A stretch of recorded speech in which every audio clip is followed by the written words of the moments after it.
Dans un écrin de verdure, la ville de Bitche, a priori paisible en ce dernier week-end de juillet, dans la vallée pourtant agitation maximum. La municipalité propose à ses habitants et aux habitants des communes alentours une animation en continu et gratuite. On retrouve des amis, c'est une grande famille Bitche finalement. Et les estivales à Bitche, c'est les artisans, c'est les commerçants, c'est quoi encore? C'est la bonne humeur, c'est une ambiance un petit peu particulière. Et comme dit, ce truc un petit peu spécial parce qu'il y a aussi le décor de Bitche. C'est un écrin de verdure avec la citadelle, l'église Sainte-Catherine, on n'y est pas loin. Et tous ces gens qui se connaissent. Il y a une espèce de simplicité à Bitche que je ne retrouve pas forcément ailleurs. Une chose est sûre, l'événement porte bien son nom.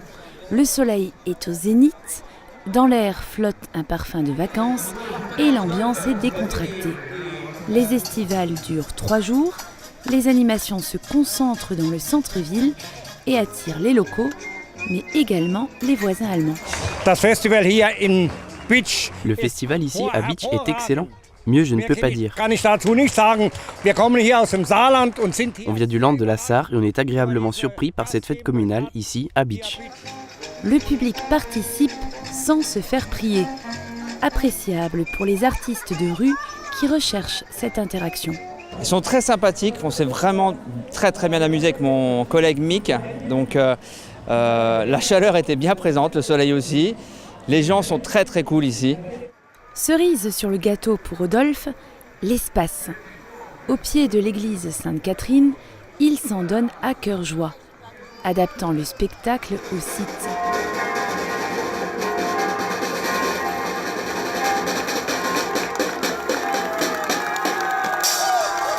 Avec Mick, ils composent les Rustines, compagnie circassienne. Ils ont fait le chemin depuis Châlons-en-Champagne pour au total 7 représentations. Et une fois le spectacle terminé, ils continuent d'amuser la galerie. Tu me fais tourner la tête comme le ballon. C'est ça l'esprit des estivales ? Pardon ? C'est ça l'esprit des estivales ? L'esprit des estivales, c'est de s'amuser, d'oublier tous les soucis, de ne s'amuser, d'assister à des belles choses, à des efforts que fait la ville pour amuser le monde, pour distraire le monde. Pour preuve, ce théâtre participatif. Olivier n'a aucune peine à trouver des volontaires pour tenir les rôles principaux. Là on y est. Éric et Guillaume sont les premiers à enfiler les costumes. Dirigés par Olivier, ils se débrouillent comme des professionnels. Je sais pas comment on dit, les bitchois ou les bitchins. On va dire les gens de Bitche. Ils sont vraiment très fun parce qu'ils ont joué le jeu et on a bien rigolé. C'était exceptionnel. Si d'autres animations sont proposées pendant le week-end, comme la fête foraine ou le marché artisanal, le spectacle vivant est le point fort des estivales.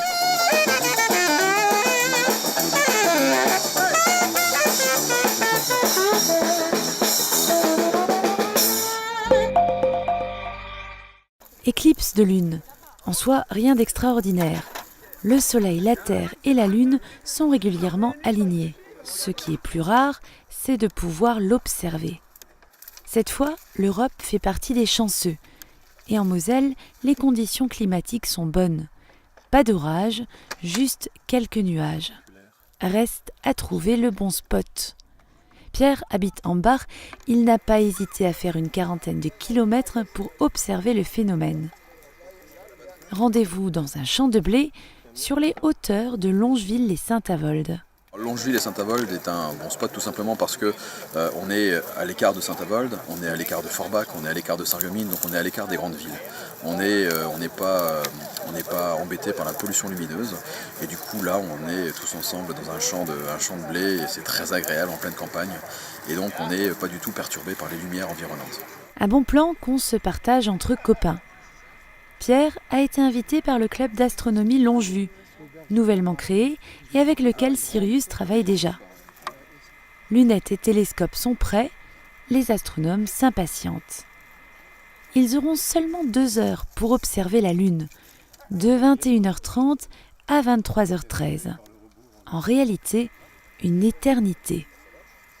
La dernière éclipse de cette durée date du IVe siècle.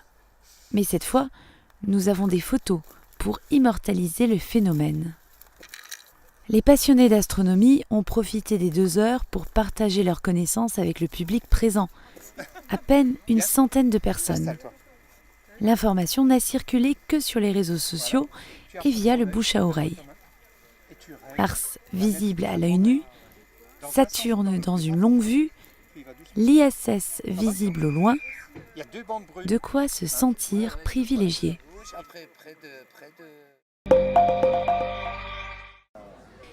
Il y a des traditions auxquelles on ne déroge pas. La fête patronale de Frauenberg est de celle-là. Le village est sous la protection de Saint-Jacques et le dernier week-end du mois de juillet lui est consacré, systématiquement. Les puces attirent les chalands qui ignorent parfois tout de l'histoire du village.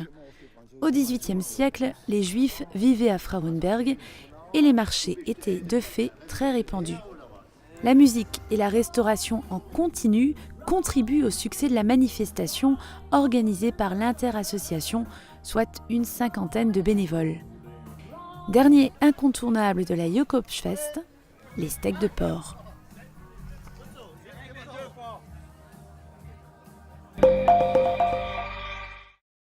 Brocante semi-nocturne à Grunewiller.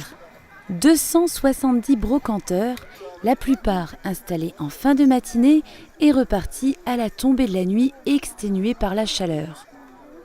Si la fréquentation n'a pas connu les pics d'affluence des dernières éditions, tous étaient ravis d'être là. Je trouve que c'est une brocante qui est bien organisée en tout cas.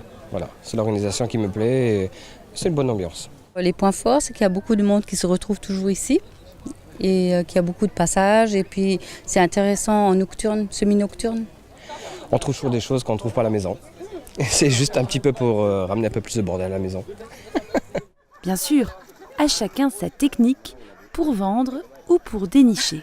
Déjà, il faut venir tôt, pas comme nous aujourd'hui. Bon, c'est un peu perdu. Et voilà, venir tôt, le sac, le papier. Moi, j'achète beaucoup de faïence et de vaisselle. Et donc, voilà. Bien négocié. Alors, une semi-nocturne, c'est intéressant parce que ça permet de faire sortir un peu les gens le samedi soir aussi. Faut dire que le samedi, que ce soit une foire ou une brocante, on travaille très peu le matin parce qu'il y a des gens qui travaillent, il y en a qui font leurs courses, il y en a qui ont leurs petites habitudes. Et la brocante nocturne est intéressante parce que les gens, comme là aujourd'hui, arrivent vers 19-20 heures et passent leur soirée. Vers minuit, bilan avec les organisateurs, l'amicale Sainte-Anne et son président. Ça marche d'année en année. Les gens viennent de très loin pour venir à cette brocante, qui est d'ailleurs connue dans tout l'est de la France. Messins, Alsaciens ou encore Troyens ont effectivement fait le déplacement jusqu'à Grunewiller.